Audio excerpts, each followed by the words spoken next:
ಶರಣಬಸವ ದೇವಸ್ಥಾನ, ತೊಗರಿನಾಡು, ಸೂಫಿಗಳ ನಗರ. ತೊಗರಿನಾಡು ಮತ್ತು ಸೂಫಿಗಳ ನಗರ ಎನಿಸಿಕೊಂಡ ಕಲಬುರಗಿ ಜಿಲ್ಲೆ ಬಗ್ಗೆ ತಿಳಿದುಕೊಳ್ಳೋಣ. ವೆಲ್ಕಮ್ ಟು ಡೇ 3 ಆಫ್ ನಮ್ಮ ಕರುನಾಡು. ಕಲಬುರಗಿ ಹಿಂದಿನ ಗುಲ್ಬರ್ಗ, ಕರ್ನಾಟಕದ ಉತ್ತರ ಭಾಗದಲ್ಲಿರುವ ಪ್ರಮುಖ ನಗರ ಮತ್ತು ಜಿಲ್ಲೆಯ ಕೇಂದ್ರವಾಗಿದೆ.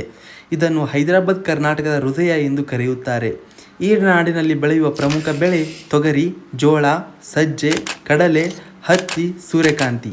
ತೊಗರಿ ಉತ್ಪಾದನೆಯಲ್ಲಿ ಜಿಲ್ಲೆಯು ದೇಶದಲ್ಲೇ ಪ್ರಮುಖ ಸ್ಥಾನ ಹೊಂದಿರುವುದರಿಂದ ತೊಗರಿನಾಡು ಎಂದು ಪ್ರಸಿದ್ಧವಾಗಿದೆ.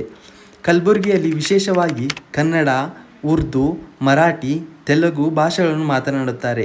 ಈ ಜಿಲ್ಲೆಯು ಸ್ಪಷ್ಟ ಕನ್ನಡ ಭಾಷೆಯನ್ನು ಮಾತನಾಡುವುದಿಲ್ಲ.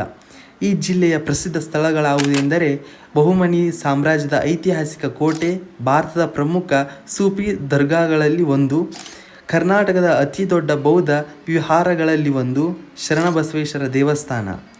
ಮತ್ತು ಇಲ್ಲಿನ ಆಹಾರ ಪದ್ಧತಿ ಏನೆಂದರೆ ಜೋಳದ ರೊಟ್ಟಿ, ಎಣ್ಗಾಯಿ, ಶೇಂಗಾ ಚಟ್ನಿ, ತೊಗರಿಬೇಳೆ ಪದಾರ್ಥಗಳು. ಇನ್ನು ಮಲೆನಾಡ ಹೆಬ್ಬಾಗಿಲ ಎಂದು ಯಾವ ಜಿಲ್ಲೆಯನ್ನು ಕರೆಯುತ್ತಾರೆ ಎಂದು ಕಾಮೆಂಟ್ ಮಾಡಿ.